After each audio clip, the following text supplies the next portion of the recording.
¿Es importante la estabilidad financiera? Tu hija se gradúa de la escuela y tienes que buscar dinero para los gastos universitarios. Si guardaste dinero bajo el colchón, esos ahorros no produjeron ganancias o corrieron el riesgo de ser robados o que se dañaran. Probar suerte con pirámides u otros negocios de ganancias fáciles al final no te resuelve y podría dejarte arruinado. Y recurrir al prestamista de la calle te puede salir muy caro. En cambio, cuando hay un sistema financiero estable y confiable, puedes usar distintos instrumentos, tanto para hacer rendir tus ahorros con seguridad y eficiencia, como para obtener los préstamos que necesites, con el fin de cubrir tus gastos o realizar inversiones productivas a un menor costo. Esto es justo lo que procuramos en el Banco Central. Proponemos a la Junta Monetaria las normativas y reglamentos para un funcionamiento eficiente y seguro del sistema financiero dominicano, cuidando que las entidades protejan tus ahorros, manteniendo adecuados niveles de capital y de liquidez y concediendo préstamos recuperables para que puedan financiar la economía, sirviéndote a ti y a la sociedad. Porque en un sistema financiero sano, solvente y estable, puedes convertir tus sueños de hoy en tus logros del mañana. Campaña de Educación Económica y Financiera del Banco Central de la República Dominicana, por la estabilidad y el crecimiento. Actualidad, ciencia, tecnología, pluralidad, política, deportes, cultura, economía. Diariodominicano.com, el medio de comunicación. Cuanta más gente mejora su vida, tu vida mejora más. ¿Quieres ver cómo? Cuando el gobierno invierte en carreteras como la circunvalación de Santo Domingo, mejora la vida de mucha gente, como Arístides Valdés, que consiguió trabajo en la construcción. O como César Arias, que ahora va desde Jaina a la autopista Duarte con sus productos en solo 12 minutos. O la pequeña Roque, que ahora lleva a sus hijos por una vía segura. Es por eso que el nuevo gobierno va a seguir haciendo más y mejor en obras públicas. En los próximos meses estarán listos casi 500 kilómetros de carreteras nuevas en el norte, 30 kilómetros más en la región sur, 58 en el este y 27 kilómetros de vías en el Gran Santo Domingo, para seguir conectando el país. Porque cuanta más gente mejora su vida, más mejora la tuya. Gobierno de la República Dominicana, con la gente, para la gente. Nuestro invitado José Tomás Contreras, el presidente de la Asociación Dominicana de Zonas Francas, ADOZONA, es un asociado ya nuestro, porque ha estado en las distintas etapas de Diario de Cuatro. Para mí siempre es un placer compartir con Muchas ustedes. Gracias. Como bien usted dijo, las Zonas Francas pasaron por un momento difícil, donde de casi 200.000 empleos que teníamos, por allá por los años 2000, 2001, llegamos a bajar hasta casi 117.000. Así fue la cosa. Fue una cifra y una caída estrepitosa. Muchos factores jugaron un papel. Pero este es un sector dinámico que se vive reinventando. Y en aquel momento, que estábamos altamente dependientes de la textil, nacieron otros sectores que hoy lo vemos, como son la electrónica, joyería, componentes médicos, Calzados, tabaco. Tenemos una alta incidencia de las empresas de servicio, que son los llamados call centers, que de hecho es el segmento dentro de Zona Franca con más número de empresas. ahí está. Cerca de 70 empresas están operando en Zona Franca, empleando más de 25.000 dominicanos directamente. Entonces, esa diversificación permitió que el sector, en sentido general, se recuperara. Hay algunos invernaderos, algunas estructuras invernaderos también. Bueno, sí, pero eso están bajo otro renglón.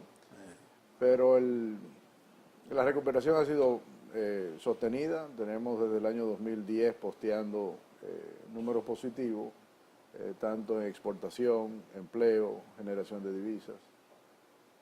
Y estamos muy confiados de que este sector pueda seguir aportando a la economía nacional. Pero hemos recuperado aproximadamente cuánto de esos empleos que perdimos. El Consejo Nacional de Zona Franca publica las estadísticas oficiales del sector y el año, bueno, el semestre, dieron números no oficiales a mitad de este año y ya estábamos cerca de 165.000, o sea que si habíamos bajado a 117, pues se recuperaron unos 50.000 empleos más o menos. Caray. Sí. Contreras, en estos días el sector de la zona franca ha estado en el medio. En el centro. Sí, porque las autoridades han decidido, el gobierno ha decidido, pues apelar a la ley y establecer que en el sector de la zona franca sus miembros, cada una de las empresas, los dividendos, las ganancias, se le aplique el impuesto de 10%, me parece. Y eso ha generado de inmediato una reacción del empresariado, del sector, de ustedes, en torno a eso. Y hay quienes han dicho que eso pudiera poner en peligro ese proceso de rescate y relanzamiento del sector por el asunto de la competitividad y esas cosas. A mí, y quisiera aclarar esto, yo vi y ponderé una primera declaración tuya diciendo que a pesar de la inquietud creada, de la situación creada, ustedes estaban en disposición de hacer lo que hay que hacer, cumplir con el mandato de ley.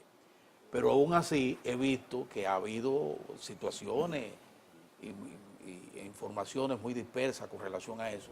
¿Cuál es? ¿Qué dice? ¿Cuál es la situación en este momento con relación a esta apelación que hace la administración del presidente Danilo Medina en torno al sector de la zona franca en ese sentido?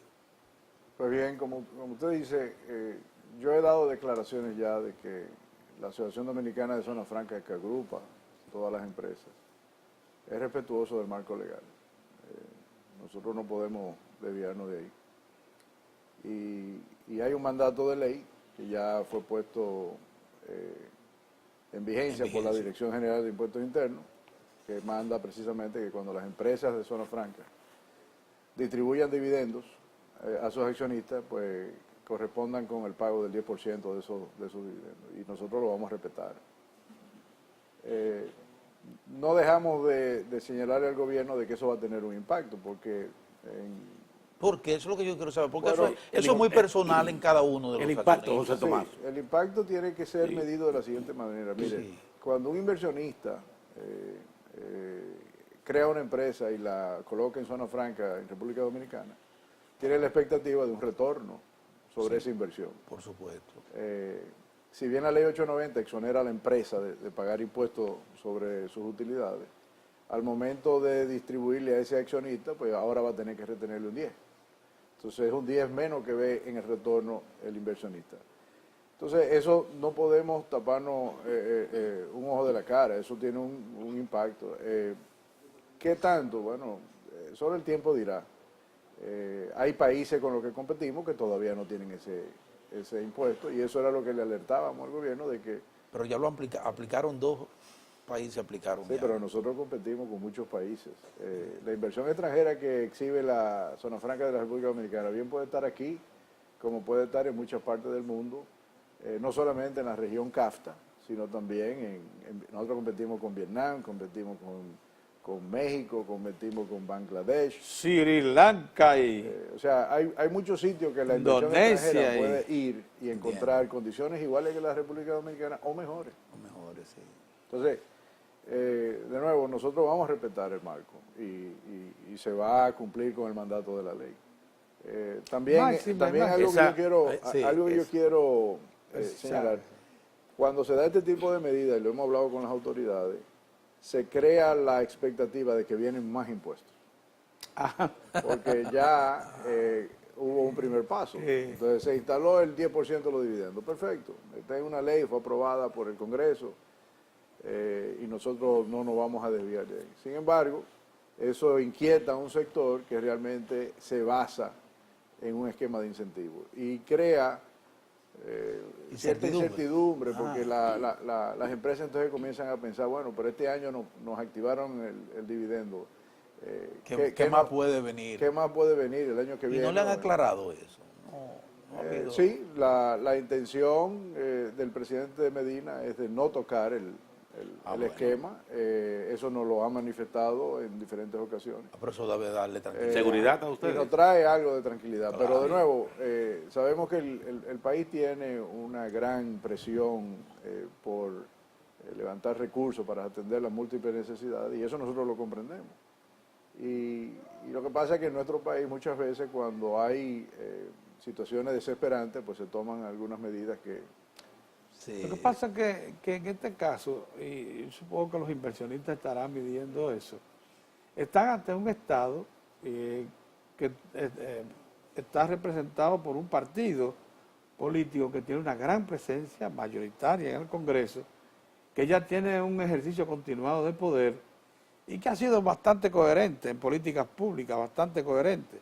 Por tanto, le debe estar mereciendo algunas garantías la promesa del presidente de que que es un aporte en situación difícil para un sector que desde 1968 viene recibiendo un trato preferente del Estado, que no le había reclamado nunca, nada que no fuera crear oportunidades de empleo. Y ningún sacrificio fiscal, desde entonces hasta hoy.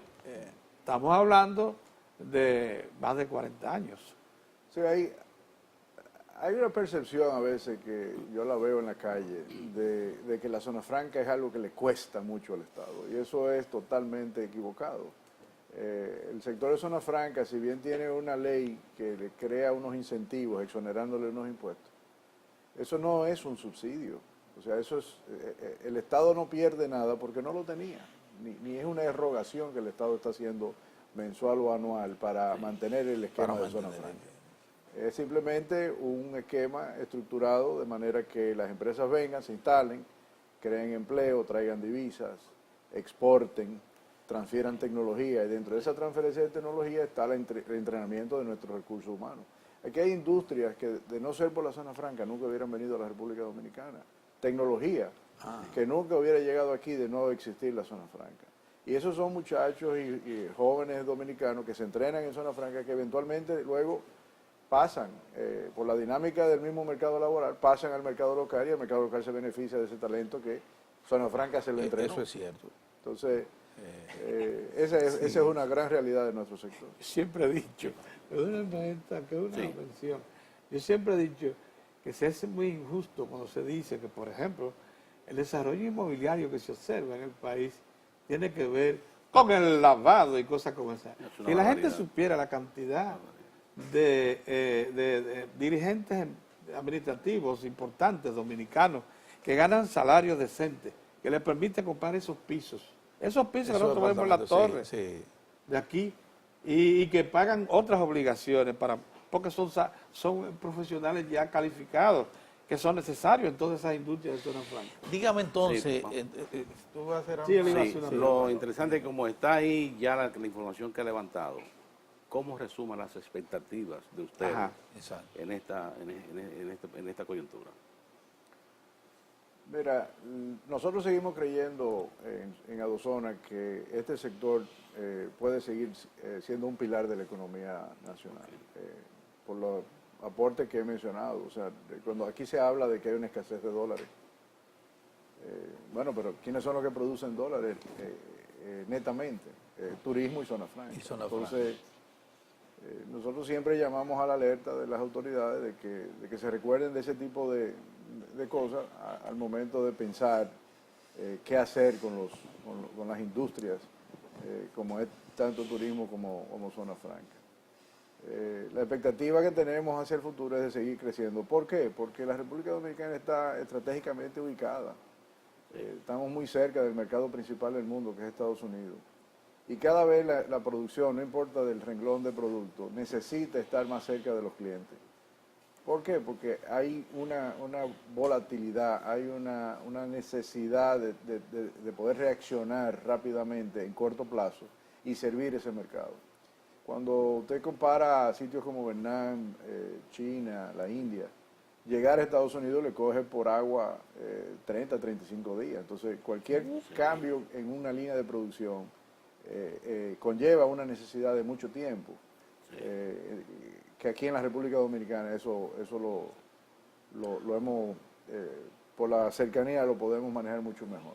Y más ahora con el nuevo concepto de justo a tiempo.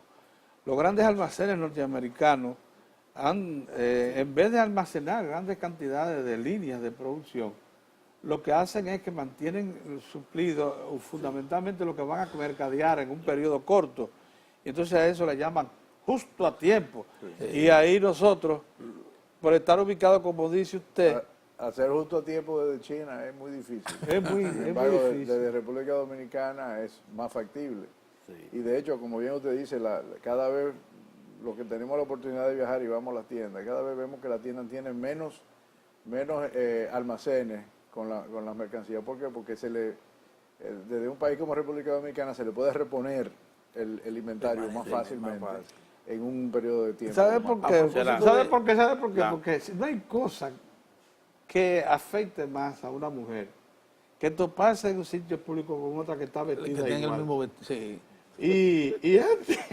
Y antes los grandes almacenes norteamericanos podían muchas cantidades de un mismo modelo. Y entonces eso se reproducía por toda la sociedad. A propósito de expectativa, la administración del presidente Danilo Medina ha decidido revisar lo que ha sido los aportes o los efectos del DR Casta en estos 10 años, verlo, revisarlo para ver si cómo nos ha ido y ver cuáles son las proyecciones a continuar en ese sentido.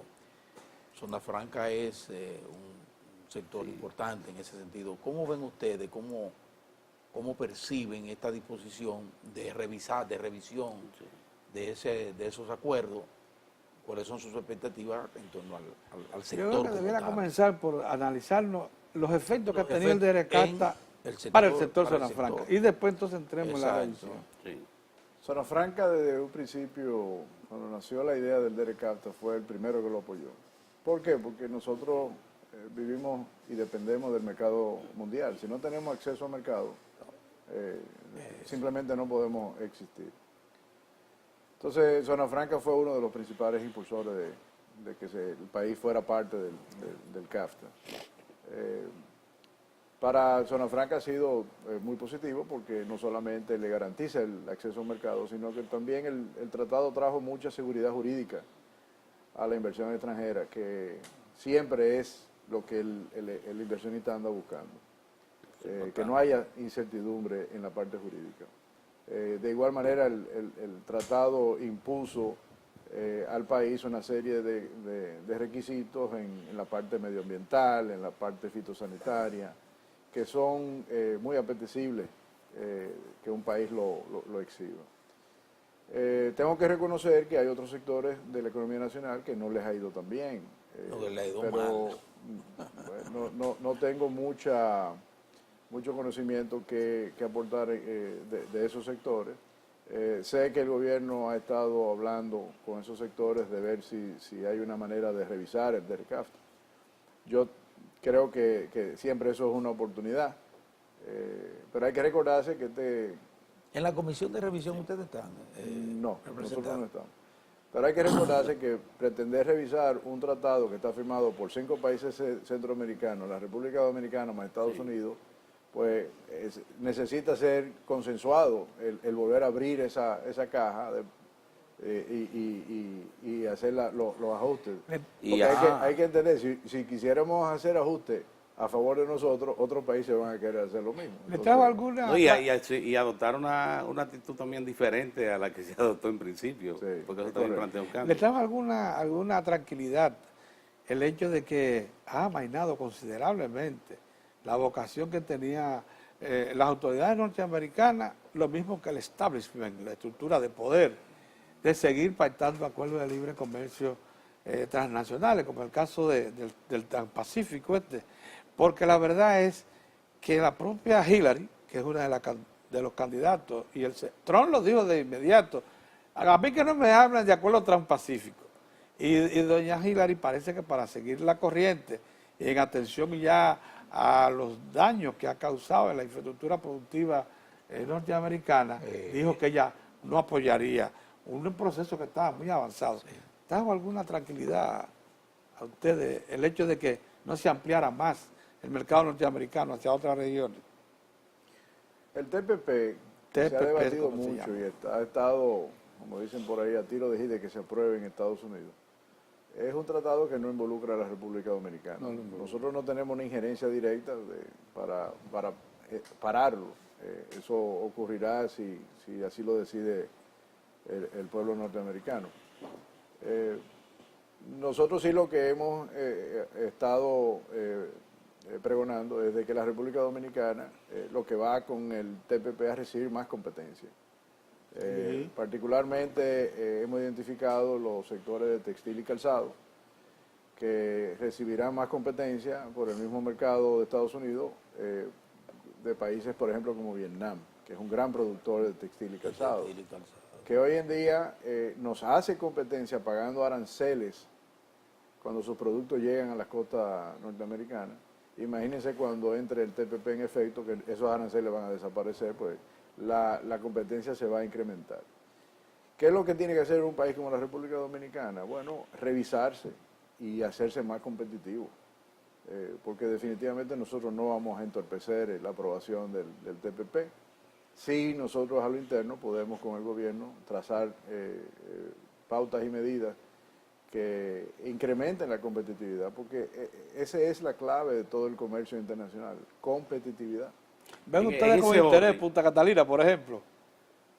Bueno, nosotros hemos estado siguiendo el proceso de Punta Catalina. Desde el punto de vista técnico de Adozona no tenemos mucho que aportar, que no sea que la expectativa de las industrias de Zona Franca es de todos los días conseguir un precio mejor de la electricidad, porque hay muchas industrias en Zona Franca que ya son altos consumidores de electricidad.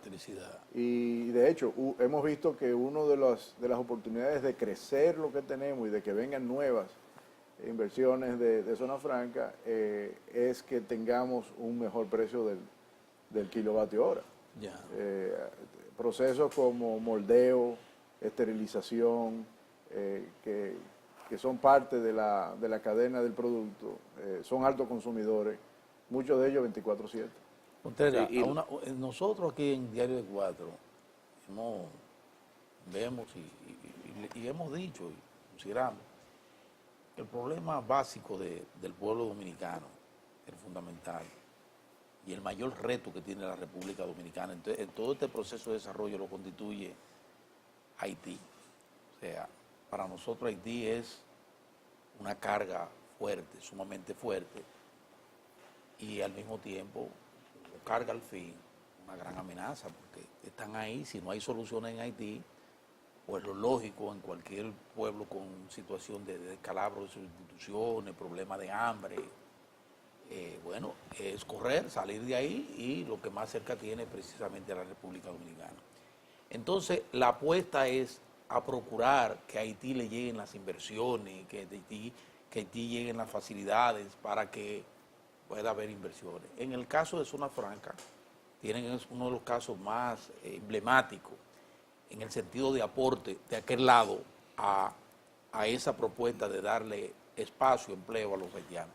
¿Cómo ven ustedes, a propósito de todo este movimiento que hay, las posibilidades reales, efectivas, de inversión de capital de Zonas Francas en la vecina nación?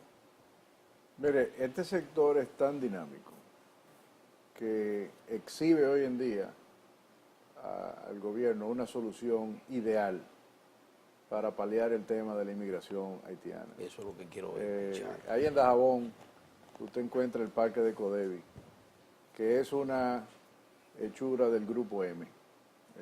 Si ustedes no han tenido la oportunidad de visitarlo, yo les extiendo una invitación. Hablamos con el señor Fernando Capellán para que nos permita verlo. Pero mire, ese es un tremendo ejemplo a replicar. Un parque industrial ubicado en la misma frontera, el cual emplea mano de obra haitiana, que viene a ese parque a laborar diariamente, pero que esos haitianos vuelven a su casa. Retornan, exactamente. Entonces, ese ejemplo que ha dado Zona Franca, ubicando ese modelo en la frontera, es algo que tenemos que seguir replicando. Pero se han hecho estudios de dónde se pudiera replicar eso, sí, y la factibilidad. Sí, de hecho. ¿Dónde se instalaría? Existe el proyecto que está siendo empujado por el señor Capellán, el señor Vicini y otros, que se llama el Binacional. Binacional, que lo que busca es precisamente desarrollar ese a mí no me gusta. La frontera con diferentes tipos de proyectos, pero uno de ellos es Zona Franca. O sea, instalar más empresas de Zona Franca, más parques de Zona Franca en la frontera, de manera que le creamos fuentes de empleo a los haitianos y a la vez la parte dominicana pues también participa. Sí, porque hay una legislación especial que le da un tratamiento preferente a Haití, incluso le permite incorporar determinados niveles, porcentajes de valor agregado de otra nación, específicamente República Dominicana, a su producción de zona franca e ingresa con beneficios. A mí me da mucho aliento que los haitianos, porque Haití tiene un grave problema de desempleo. No, que esa mano de obra no es calificada. Entonces, eso es incluido en el caso de Zona Franca y hay una gran diferencia. Ellos en su mayoría son empleados haitianos. Pero debemos de tener cuidado cuando decimos que no es calificada, porque de la misma manera que se ha desvirtuado la bondad de la industria textil, miren, en la industria textil hay tecnología y el coser simplemente pudiera ser muy simple, pero hay diferentes tipos de costura. Hay costuras más simples y hay costuras más complicadas. Hay productos más simples y hay productos más complicados. Entonces, yo no necesariamente tildaría de que no sea una mano de obra calificada. Te coge a alguien de la calle, lo pone en una máquina de coser y no necesariamente va a saber coser. Hay que entrenarlo para que sepa cómo hacer esa costura. Entonces, claro, lo que pasa es que... ¿Qué se hizo en este caso de Avon? Claro que sí. Yo no tengo las últimas cifras, pero creo que andan por los 4.000, 5.000 haitianos que trabajan en ese parque que se llama Codevi, que como dije, vienen todos los días de su casa, trabajan y regresan a su casa. Eso sería y es una manera efectiva de parar la ¿Ustedes han preservado la presencia dominicana en la zona franca dominicana? ¿Ustedes han preservado la presencia de mano de obra esencialmente dominicana en la zona franca dominicana? Hicimos un sondeo hace un tiempo y el 98-99% de la mano de obra en zona franca dominicana es puramente dominicana. Por lo que dice José Tomás, ¿ustedes ven ese proceso en lo que tiene que ver con los recursos humanos, que lo consideran en buena vía o entienden que tienen...? Claro que sí, lo que pasa es que uno siempre quiere que vaya más rápido. Qué bueno. Muy bien, José Tomás. Te agradecemos infinitamente. Claro. A mí me gustan los empresarios modernos e innovadores, que se colocan en el ruedo, que vivan a disposición para poder intercambiar y aportar ideas, intercambiar ideas.